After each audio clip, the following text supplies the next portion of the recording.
Normal draw करके angle check करेंगे तो पता लगता है कि ये एंगल 42 डिग्री से बड़ा है।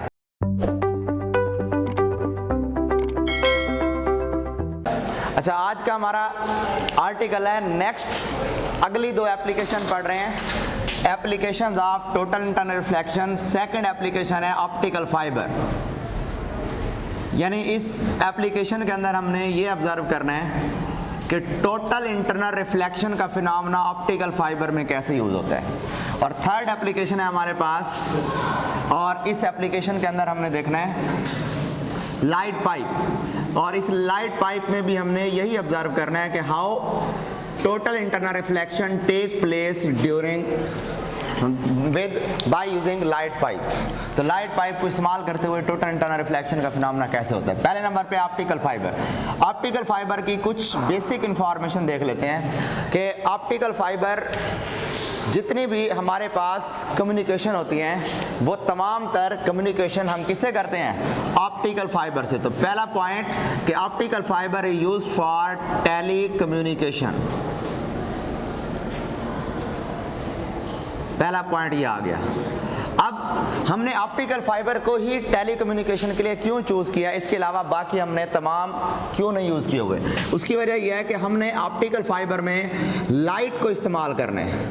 लाइट को इस्तेमाल करने का मतलब कि जिस रफ्तार से लाइट जाएगी उसी रफ्तार से हमारी इंफॉर्मेशन सेंड होगी।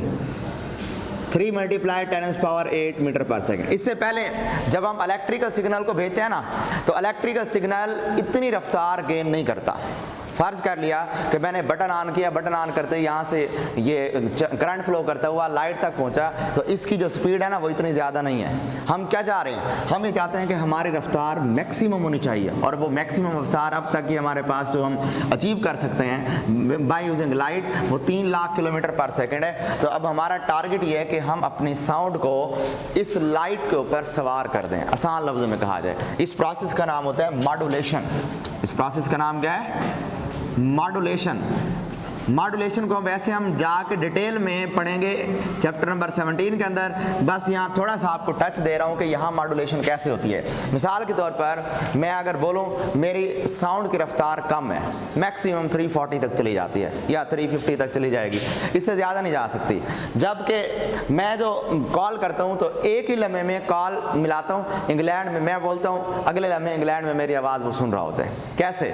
एक्चुअल में मैंने क्या किया हुआ है, अपनी साउंड को मॉड्यूलेट किया किसके ऊपर, लाइट के ऊपर, और मेरी जो साउंड की वेव है, ये इंफॉर्मेशन है, वो अब साउंड की रफ्तार से नहीं जा रही बल्कि लाइट की रफ्तार से। इसकी मिसाल ऐसे, मिसाल के तौर पे मैंने मुल्तान जाना है, मेरी रफ्तार कम है। अब अगर मैं फ़र्ज़ कर लें कि गाड़ी में बैठ जाऊं जिसकी रफ्तार ज़्यादा है, फिर क्या होगा, जल्दी चला जाऊंगा। तो ऐसा प्रोसेस जिसमें हम जिस इंफॉर्मेशन को सेंड कर रहे हैं उसकी रफ्तार कम है, हम उसको क्या कर रहे हैं, ऐसी चीज़ के ऊपर सवार कर देते हैं, रख देते हैं कि वो ज़्यादा रफ्तार वाली है और विद इन नो टाइम वो उस प्लेस तक पहुंच जाती है। तो इस फिनोमेना का नाम क्या है, मॉड्यूलेशन। इस प्रोसेस में ऑप्टिकल फाइबर में भी हमने यही करना होगा। क्या करना होगा, अपनी इंफॉर्मेशन को लाइट के ऊपर मॉड्यूलेट करा देना है, लाइट के ऊपर सवार कर देना है, बिठा देना है, और वो किससे मूव करेगी, रोशनी की रफ्तार से मूव करेगी। ये फिनोमेना हमने करना है और यही हमारा इसके अंदर टारगेट है। अब सवाल ये कि ये प्रोसेस करते कैसे हैं। तो इसमें एक तो ये हो गया कि लाइट की रफ्तार से ये हमारी इंफॉर्मेशन ट्रैवल करेगी, टेली कम्युनिकेशन कर रहे हैं। और सबसे अहम पॉइंट जो हैरानकुन पॉइंट है कि ऑप्टिकल फाइबर का जो साइज है ना वो ह्यूमन हेयर के साइज जितना होता है।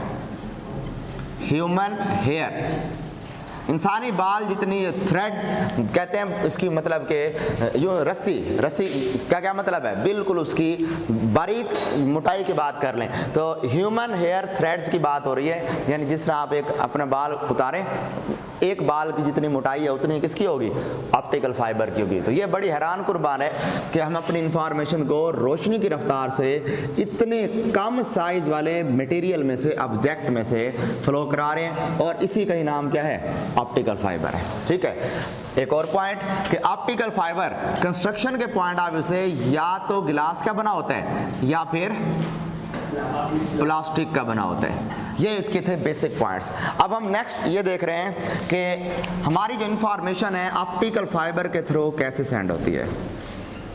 अब ऑप्टिकल फाइबर को अंडरस्टैंड कर रहे हैं कि what is optical fibre. Optical fibre actually consist of two parts. Optical fibre के एक्चुअली दो हिस्से हैं। पहला हिस्सा होता है हमारे पास कोर। पहला हिस्सा क्या है जी? कोर। और दूसरा हिस्सा होता है क्लैडिंग। दो हिस्सों पर मुश्तमिल है। कोर क्या है जी? Inner parts of optical fibre is known as inner part of optical fibre. अब इनर पार्ट क्या होगा?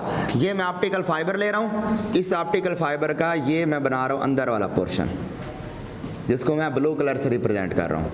ये जो इनर पार्ट होगा इसका, this inner part is known as core of optical fibre.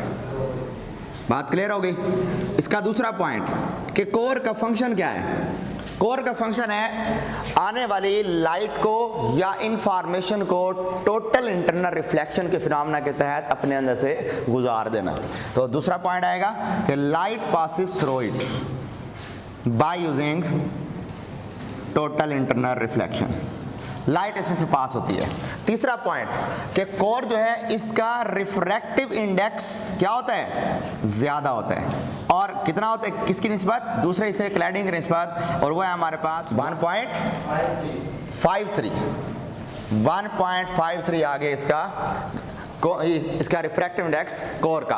अब इसके बरक्स दूसरी बात और ये क्लैडिंग की, इस इनर पार्ट के ऊपर एक लेयर चढ़ाई जाती है। जैसे ये यूँ समझ लें कि इसके अंदर क्या है, हमारे पास एक पाइप है जिसके अंदर हमने क्या रखा हुआ है? इंक डाली हुई है। उस इंक के ऊपर एक लेयर लगी हुई है। ये लेयर क्या है? क्लैडिंग समझ लें इसको।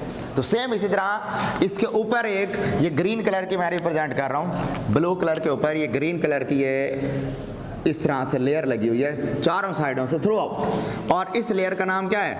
क्लैडिंग। तो क्लैडिंग को हम कैसे डिफाइन करते हैं? द आउटर पार्ट या outer layer of optical fibre is known as cladding. अच्छा, क्लैडिंग का दूसरा पॉइंट क्या आएगा? क्लैडिंग का रिफ्रैक्टिव इंडेक्स कम होता है किसके मुकाबले में?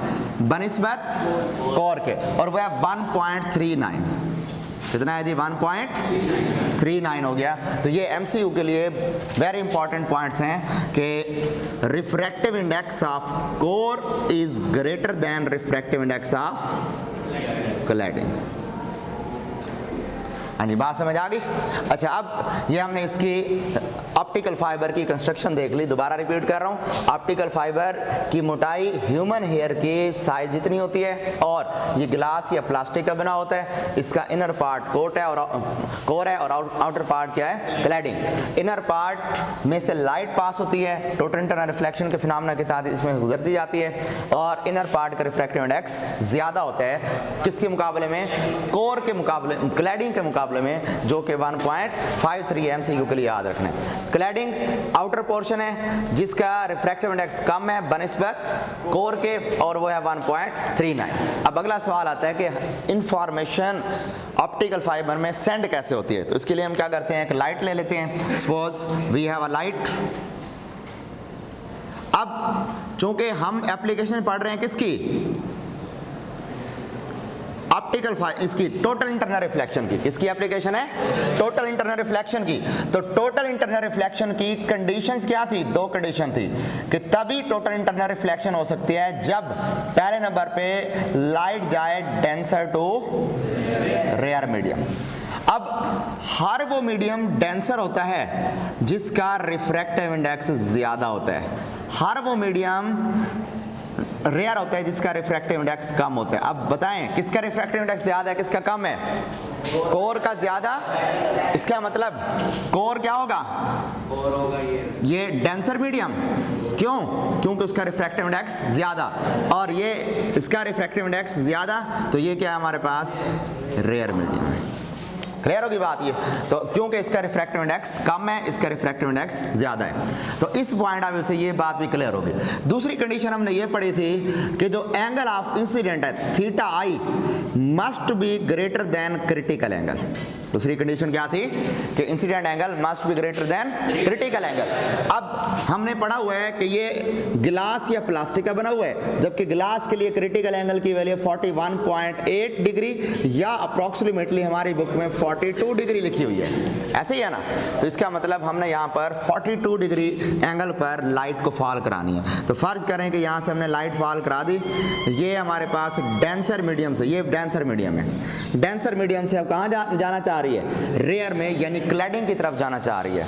जब हम यहाँ पर नॉर्मल ड्रा करके एंगल चेक करेंगे तो पता लगता है कि ये एंगल 42 डिग्री से बड़ा है, 42 डिग्री से बड़ा है। अब 42 डिग्री से अगर एंगल बड़ा हो तो ये लाइट रे बाहर जाने के बजाय कहाँ चली जाएगी, अंदर की तरफ आना शुरू हो जाएगी। तो here theta I greater than theta C, so light will totally reflect inside cladding, cladding के अंदर आएगी। फिर अगेन यहाँ नॉर्मल ड्रा करेंगे, नॉर्मल ड्रा करने के बाद अगेन यहाँ ऑब्जर्व करेंगे कि एंगल इंसिडेंट एंगल क्रिटिकल से बड़ा होगा, दोबारा लाइट बाहर जाने के बजाय यहाँ चली जाएगी। अगेन नॉर्मल ड्रा करेंगे, लाइट बाहर जाने के बजाय, इसी तरह टोटल इंटरनल रिफ्लेक्शन का फिनोमेना होता रहेगा और हम कई किलोमीटर्स तक जहाँ तक हम इंफॉर्मेशन सेंड करना चाहें कर सकते हैं। अब आप आ जाएं इस मॉड्यूलेशन वाले पॉइंट की तरफ। मॉड्यूलेशन का पॉइंट क्या होता है, लाइट जो हम भेज रहे हैं, इस लाइट के ऊपर हमने अपनी इंफॉर्मेशन को मॉड्यूलेट कर देना है, यूं आसान लफ्जों में कहें तो सवार कर देना है, बिठा देना है इसके ऊपर, ताकि जैसे जैसे लाइट चलती जाए, जिस रफ्तार से जाए उसी रफ्तार से हमारी इंफॉर्मेशन सेंड होती जाए। समझ आ गई। लेकिन एक थोड़ा सा मसला आता है, वो मसला क्या है, यहाँ थोड़ा सा मसला ये है कि बाज़ औक़ात हमें हमारी इंफॉर्मेशन लॉस होकर मिल रही होती है और बाज़ औक़ात हमें हमारी इंफॉर्मेशन क्लियर मिल रही होती है। कैसे, वजह बताएं। बाज़ औक़ात हम कॉल कर रहे होते हैं तो हमारी आवाज़ के अंदर डिस्टर्बेंस आ रही है, हम कहते हैं आवाज़ समझ नहीं आ रही। बाज़ औक़ात हमें आवाज़ इतनी ज़्यादा लाउड हो रही होती है कि हम कहते हैं आज तो सिग्नल अच्छे आ रहे हैं। क्या आता है एक्चुअली, अगर तो हमारी वो इंफॉर्मेशन ऑप्टिकल फाइबर, बाकी और भी तरीकाकार है इंफॉर्मेशन सेंड करने के, फिलहाल मैं बता रहा हूँ किसका, ऑप्टिकल फाइबर का। तो अगर हमारी इंफॉर्मेशन ऑप्टिकल फाइबर के थ्रू आ रही है, मोस्टली ऑप्टिकल फाइबर के थ्रू इंफॉर्मेशन कौन सी आती है, नेट वगैरह लगवाते हैं, इंटरनेट लगाते हैं, वहाँ ऑप्टिकल फाइबर लगी होती हैं। तो अब बाज़ औक़ात फाइबर ऑप्टिक्स में स्पीड कम आ रही है, कभी स्पीड ज़्यादा। क्या हो रहा होता है, जब यहाँ से लाइट जाती है ना, तो ये लाइट जब कोर और क्लैडिंग बाउंड्री पर जाके टकराती है तो इस वक्त यहाँ ड्यूरिंग कोलिजन इस जगह यहाँ पर एनर्जी का लॉस होता है। क्या हो रहा है यहाँ पर, एनर्जी लॉस होने का मतलब यहाँ जो इंफॉर्मेशन साथ जा रही है वो भी क्या होगी, लॉस होगी। इसकी आसान मिसाल ये है कि मेरी रफ्तार बहुत ज़्यादा है और मैं बड़े एनर्जेटिक वे में भागता हुआ जा रहा हूँ, इस गैलरी में से जा रहा हूँ, यहाँ कोई नहीं है, अचानक रश हो जाता है, लेकिन मैंने अपनी रफ्तार वही रखी हुई है, तो क्या होगा, मैं जाकर उनसे टकराऊँगा। टकराने के दौरान मेरी वो जो एनर्जी है वो भी ज़ाय हो गई और मैं अब वहाँ से जब आगे निकलूँगा तो उतनी रफ्तार से नहीं निकलूँगा जितनी रफ्तार पहले थी। यानी यहाँ से बात क्लियर हो गई कि हर कोलिजन के दौरान, यहाँ हर टकराव के दौरान यहाँ एनर्जी का लॉस होता जाता है। अब जब जब एनर्जी का लॉस होगा ज़्यादा, तब तब आपको सिग्नल कम मिलेगा और जब एनर्जी का लॉस कम होगा तब आपको सिग्नल ज़्यादा अच्छा मिलेगा। और इसको सेट करने के भी बहुत से तरीके हैं, जिसमें एक तरीका होता है हम रिपीटर यूज़ करते हैं। बहरहाल आगे भी बहुत सी वो बातें हैं जो कि हम इसके अंदर यूज़ करते हैं। बहरहाल आपकी बुक के अंदर सिर्फ थोड़ी सी इसकी कंस्ट्रक्शन है, बाकी आप detail chapter number 10 first year में जाके इसकी पढ़ लेंगे कि कैसे ये लॉस को रिमूव करते हैं। और उसके अलावा फिर ऑप्टिकल फाइबर की 2-3 टाइप्स होती हैं, हर एक टाइप से अलग अलग इंफॉर्मेशन सेंड होती है और हर कुछ ऑप्टिकल फाइबर में एनर्जी का लॉस कम होता है, कुछ के अंदर ज़्यादा होता है। वो हम अपने रिक्वायरमेंट के मुताबिक जहां इंफॉर्मेशन जिस तरह की भेजनी है वैसा ऑप्टिकल फाइबर यूज़ करते हैं, ठीक है। और यही ऑप्टिकल फाइबर ही है जिसकी बदौलत आज हम एट अ टाइम कई टीवी चैनल्स देख रहे होते हैं, या इसी की बदौलत हम आज क्या कर रहे हैं, एट अ टाइम बहुत से लोग आपस में मिलकर क्या कर रहे हैं, फ़ोन कॉल कर रहे हैं। वरना पहले पता है क्या होता था, पता है पहले जब शुरू में ये टेक्नोलॉजी नहीं आई थी, उस वक्त ट्रांजिस्टर वगैरह ये कंपोनेंट्स भी नहीं आए थे। उस वक्त जब फ़ोन कॉल होती थी ना, तो फ़ोन कॉल करने के दौरान अब फ़र्ज़ करें एक बंदे ने कॉल करनी है, वो पहले जाएगा वहाँ PTCL ऑफिस, वहाँ जाकर उनको बता के आएगा कि मैंने कॉल करनी है। अब उससे पहले जितने लोग होंगे उनको टाइम दिया होगा कि आपकी हम इतने बजे कॉल करवाएंगे, वो सारी कॉल जब हो जाएंगी, उनका टाइम जब आएगा उसको कहा जाएगा आपने इस टाइम कॉल करनी है, हमारा बंदा बैठा होगा जो कॉल कर रहा होगा।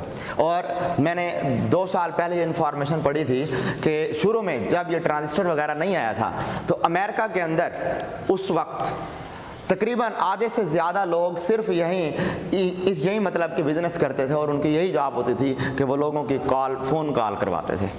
और आज हमें वहाँ कोई बंदा नहीं रखना पड़ रहा, और वो काम किसकी बदौलत है?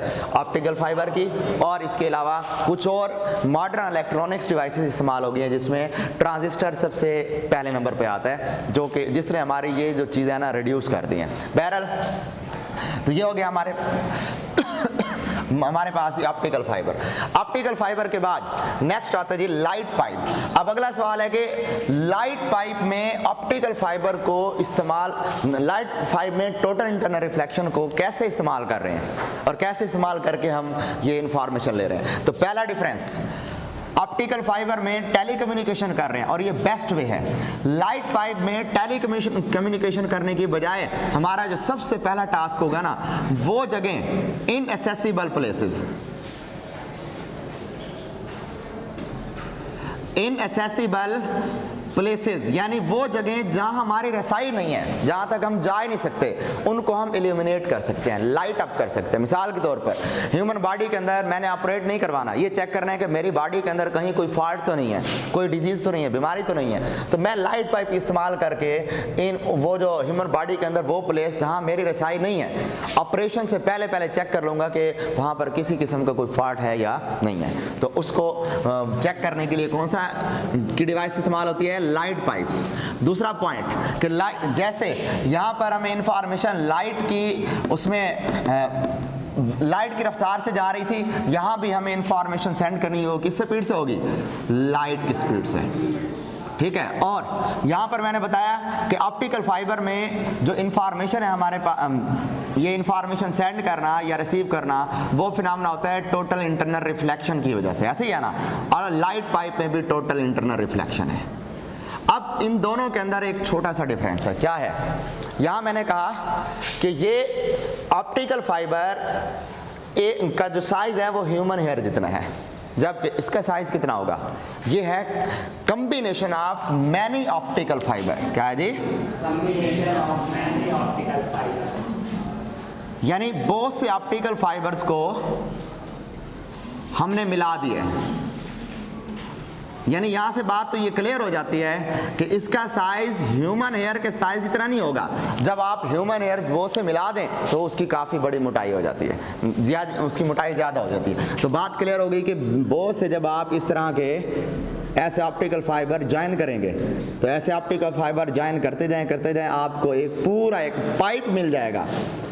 बुक में देखें आपको एक डायग्राम नजर आ रही है लाइट पाइप की, तो पूरा का पूरा आपको एक ऐसे पाइप मिल जाएगा। इस पूरे पाइप को हम क्या कहते होते हैं? Light pipe. तो पहला पॉइंट तो ये एज अ डिफरेंस मिल गया कि light pipe optical fibre many optical fibres का कॉम्बिनेशन है। दूसरा डिफरेंस, ये टेलीकम्युनिकेशन करने की बजाय क्या काम करता है? उन इनएक्सेसिबल प्लेसेस की इंफॉर्मेशन हमें लेके देता है, या उन इनएक्सेसिबल प्लेसेस तक जहाँ तक हमारे रसाई नहीं है उसको दिखाता है, रोशन करके दिखाता है, यानी वहाँ पर रोशनी डाल सकते हैं इस डिवाइस की मदद से। अब अगला पॉइंट ये है कि लाइट पाइप को इस्तेमाल कैसे करते हैं, लाइट पाइप होता किस तरह से, इसको कैसे इस्तेमाल किया जाता है। अगर हम बात करें लाइट पाइप की, तो लाइट पाइप मोल्डेबल होता है। कैसा होता है? मोल्डेबल, यानी उसको हम अपनी मर्जी के मुताबिक जैसे मर्जी, जिस तरह से मर्जी चाहे मोल्ड कर लें। अब जैसी डायग्राम बुक में बनी हुई है, जरूरी नहीं है कि आप ऐसी डायग्राम बनाएं, आप थोड़ी सी मजीद भी इधर उधर मोल्डिंग कर भी देंगे तो कोई इशू नहीं है। उसकी वजह क्या है? उसकी वजह यह कि ये है ही मोल्डेबल, तो आप इसको जैसी मर्जी शेप दे दें तो ये वैसे ही ठीक है। क्लियर होगी बात?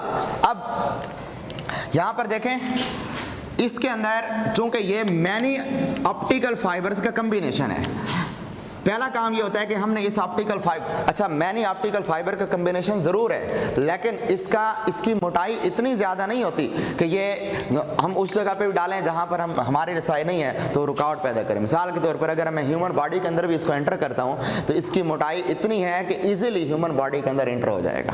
ठीक है। तो जैसे यहाँ इसकी मोटाई ज़्यादा नज़र आ रही है, बट यहाँ इस एक्चुअल वे में इसकी मोटाई इतनी ज़्यादा नहीं है। इतनी है कि डॉक्टर हजरात आराम से मुंह के अंदर इसको एंटर करके ह्यूमन बॉडी का एग्जामिन कर सकते हैं। आगे हम एक टेक्निक पढ़ेंगे एंडोस्कोपी। एंडोस्कोपी टेक्निक के अंदर 3 प्रोसेस होंगे, वो यही चीज़ की होती है, लाइट पाइप को इस्तेमाल कर रहे होते हैं। बहरहाल ये अब इसमें बेसिक मैकेनिज्म क्या है, फ़र्ज़ करें कि ये पोर्शन है जो मैंने ह्यूमन बॉडी के अंदर एंटर कर दिया है। अब ह्यूमन बॉडी के अंदर एंटर कर दिया, अब यहाँ थायराइड ग्लैंड के अंदर हमने कोई इन्फॉर्मेशन देखनी है, यहाँ की डिटेक्शन करनी है, या स्टमक के अंदर इन्फॉर्मेशन लेनी है, किसी किस्म की इन्फॉर्मेशन, तो हमने बॉडी के अंदर एंटर कर दिया। अच्छा, बॉडी के अंदर एंटर करने के बाद अब अगला काम क्या होगा, यहाँ कोई ना कोई ऑब्जेक्ट पड़ा हुआ है जिसको हमने देखना है या उसकी इमेज लेनी है। उसके लिए सबसे पहला काम ये होगा कि इस जगह पर यहाँ पर लाइट सोर्स मौजूद होगी। क्या होगी जी? Light source. यहाँ से लाइट एंटर करेंगे, ये लाइट इसके अंदर कितने एंगल पे एंटर करेंगे, उसका एंगल क्रिटिकल एंगल से बड़ा होगा, और ये लाइट इसमें से टोटल इंटरनल रिफ्लेक्शन का फिनोमेना करते करते इस तरह इसके अंदर से एंटर होती हुई चली जाएगी। अब याद रखिएगा, ये जो लाइट आप सेंड कर रहे हैं, ये लाइट जिस डिवाइस की मदद से सेंड कर रहे हैं, उस डिवाइस को हम कहते हैं ट्रांसमीटर। क्या कहते हैं उसको? ट्रांसमीटर। और ये लाइट डायरेक्ट किसके ऊपर पहुंच गई है? उस ऑब्जेक्ट के ऊपर, जिस ऑब्जेक्ट को हमने लाइट अप करना है या जिस ऑब्जेक्ट की इमेज हमने देखनी है। क्लियर हो गई? अब फिर क्या होगा, उसके बाद अब यही लाइट रे हमें पता है जब इससे टकराएगी, टकराने के बाद ये रिफ्लेक्ट बैक होकर दोबारा वापस इसके अंदर से आ जाएगी। दोबारा ये रिफ्लेक्ट बैक होती हुई इधर वापस। हमें पता है कि किसी भी ऑब्जेक्ट का इमेज हमें तब मिलता है जब लाइट उस ऑब्जेक्ट से रिफ्लेक्ट बैक होके वापस आती है। तो ये वापस आ गई, सेंड किया था ट्रांसमीटर ने, जबकि इसको रिसीव किया किसने? रिसीवर ने। ठीक है, रिसीवर ने रिसीव करने के बाद अगला काम क्या किया? अगला काम है कि हमारे पास यहाँ मौजूद होता है एम्पलीफायर, या इसको मैग्नीफायर का नाम भी कहते हैं। मैग्नीफायर का मतलब यहाँ पर हम एक लेंस यूज़ करते हैं, वो लेंस है हमारे पास कन्वेक्स लेंस।